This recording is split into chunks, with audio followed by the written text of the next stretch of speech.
प्रासंगिक और खुशी का अवसर नहीं हो सकता कि महिला जिलाधिकारी होने के नाते मैं महिला दिवस के सम्मान समारोह में हिस्सा ले सकूं, उसकी अध्यक्षता कर सकूं। और क्योंकि मैं स्वयं महिला हूँ तो ये विषय मेरे हृदय के बहुत करीब है।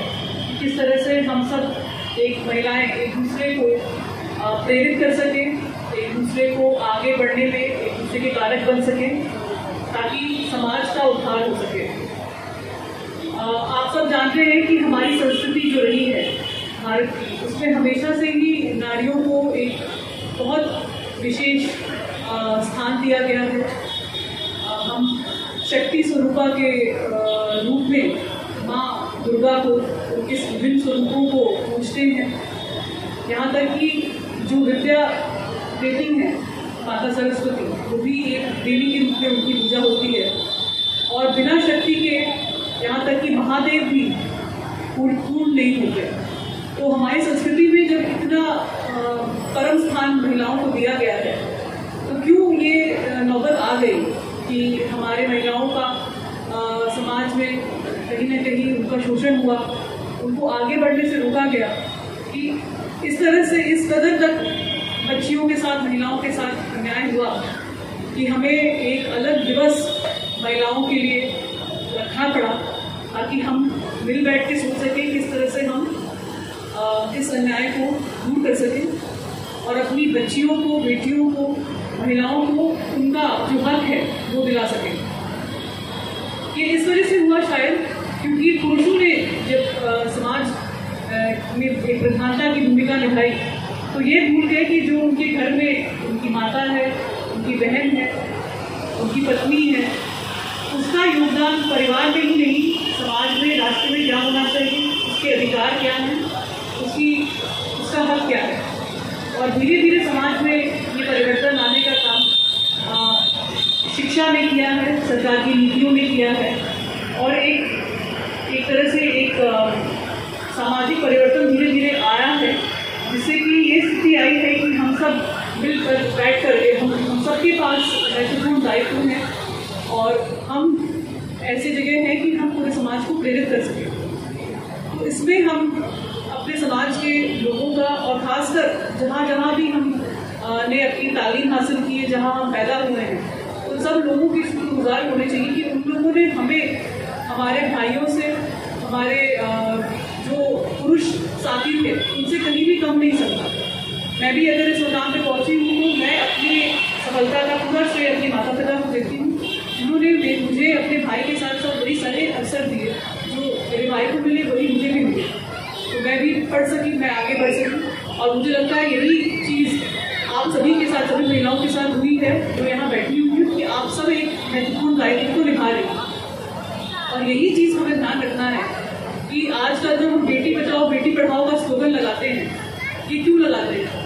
क्योंकि कहीं कहीं कुछ राज्यों में, कुछ जगह हमारे प्रदेश में भी, हमारे राज्य में भी जो जेंडर रेशियो है, यानी कि पुरुषों के अनुपात में जो महिलाओं का रेशियो है, वो ठीक नहीं है। हर 1000 पुरुष पर महिलाएं और बच्चियां 900 से भी कम हैं।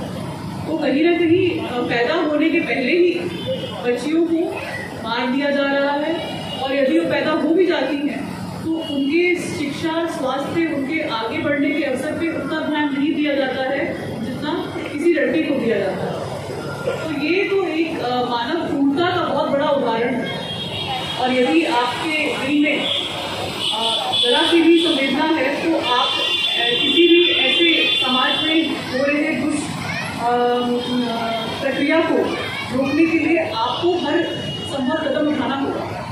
क्योंकि जिस तरह से आप एक माँ की कोख से आए हैं, तो आपकी जननी है, आपकी बहन होगी घर पे, आपकी पत्नी है।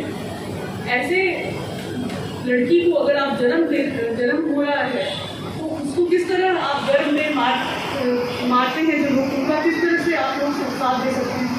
तमाम हम लोग डायग्नोस्टिक सेंटर देखते हैं, जनपद में चल रहे हैं, वहाँ पे चोरी छिपे यही काम होता है, जो कि पूरी तरह से इलीगल है। किसी भी बच्चे का जन्म से पहले लिंग जांच कराना और उस आधार पे गर्भपात कराना, ये एक गैर कानूनी प्रक्रिया है। और इसमें सख्त कानून बनने के बावजूद समाज में वो परिवर्तन नहीं आ पाया अपेक्षित, अभी भी इसको स्वीकार किया जा रहा है। तो कानून चाहे कुछ भी बन जाए, जब तक समाज उसको स्वीकार नहीं करेगा और समाज उसका अंग नहीं बनेगा, उसका क्रियान्वयन जमीन पर नहीं हो पाएगा। तो मैं इस अवसर पर आप सभी से और खासकर महिलाओं को उनका सम्मान दिलाने में अगर सबसे बड़ी भूमिका किसी की है तो महिलाओं की स्वयं नहीं, पुरुषों की है। तो मैं यहाँ पर जितने पुरुष आए हैं और सभी पत्रकार बंधुओं के माध्यम से भी हमारे जनपद के सभी लोगों से अपील करूँगी कि आप सबको हम सबको आवश्यकता है कि इन मुद्दों पर विचार करें और पुरुषों को ज़्यादा इसकी आवश्यकता है कि वो सोचे कि वो अपने घर से शुरू करें, घर परिवार राष्ट्रीय महिला दिवस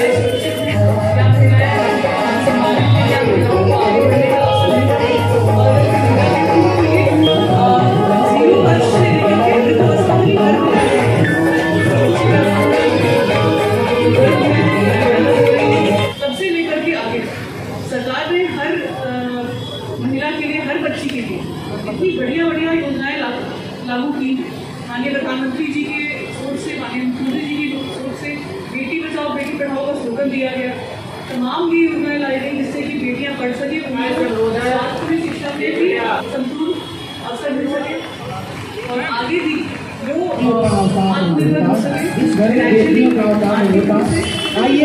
किसी पुरुष पर आपकी निर्भरता जीवन यापन के लिए ना तमाम योजनाएं चलाई जा रही हैं, लेकिन उनका अवसर प्राप्त करने के लिए महिलाओं को भी आगे बढ़ना होगा और पुरुषों को उनका साथ देना होगा। अभी हमारे समक्ष बहुत सारी महिला प्रधान बैठी हैं।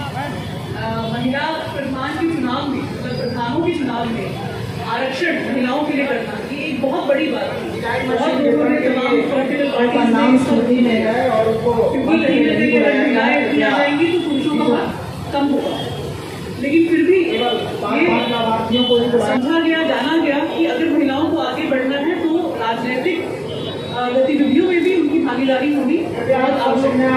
तो आरक्षण दिया गया और बहुत ही चिंता की बात है कि इतनी भारी संख्या में महिलाएं निर्वाचित होकर आई, किंतु आज भी अगर हम ब्लॉक में जाते हैं तो मेरे सामने बहुत कम महिलाएं होती है, सिर्फ पुरुष होते हैं और वो खुद को प्रधान ही कहते हैं। आप जानिए, आप लोग अपने जहन में ये बात जानती हैं।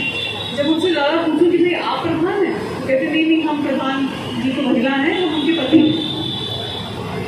तो ये स्थिति क्यों आई कि भाई सरकार ने तो पूरी व्यवस्था बनाकर आपको प्रधान बनाया, किंतु आप अपने दायित्व से पीछे हट गए और आपने अपने घर के पुरुष को, चाहे वो पति हो, यहाँ तक कि भतीजे भी आ जाते हैं, घर का कोई भी लड़का हो वो प्रतिनिधि बनकर आ जाता है। मैं जिलाधिकारी के रूप में सरकार ने मुझे यहाँ तैनात किया है, क्या मैं ये कह सकती हूँ कि मैं अपने प्रतिनिधि को भेज दूँगी, वो कार्यालय में बैठेगा और वो जिला चलाएगा? ये संभव नहीं है और ये होना नहीं चाहिए, क्योंकि शासन ने किसी तरीके से सोच करके हमें पद पर नियुक्त किया है, तो हमें उस पद के साथ, उस जिम्मेदारी के साथ पूरी ईमानदारी के साथ काम करना चाहिए। महिला होने के नाते हम महिलाओं की प्रॉब्लम्स को, इनफैक्ट महिलाओं की नहीं सबकी समस्याओं को ज़्यादा राष्ट्रीय महिला दिवस महिला जब किसी बैठती है तो ये देखा गया है, ये रिसर्च कहती है, चलता है, चीजें बेहतर रहती है। अगर आप सभी इम्पोर्टेंट दायित्व हैं, महिला आंगनबाड़ी सारी हमारी महिलाएं हैं, आशाएं हैं, लेखपाल हैं, हर इम्पोर्टेंट दायित्व है। यहाँ तक कि हमारे जनपद में 2 SHO, 2 थाना की अध्यक्ष भी महिला है, 2 तहसीलदार महिला है, 2 SDM महिला है, मैं स्वयं महिला हूँ। मतलब हमारे जनपद में सशक्तिकरण की कोई कमी नहीं है। हम सब एक उदाहरण है आप एक दूसरे के लिए, लेकिन ये सब होगा जब हम सब अपने दायित्व समझेंगे और आगे महिलाओं के साथ समस्याएं होती है कि उनकी घर परिवार की इतनी समस्याएं होती है, कहीं ना कहीं वो इसी में उलझी रह जाती है। किंतु आपको ये जानना होगा कि आपका आगे बढ़ना आपके परिवार के लिए, आपके बच्चों के लिए, समाज के लिए कितना जरूरी है।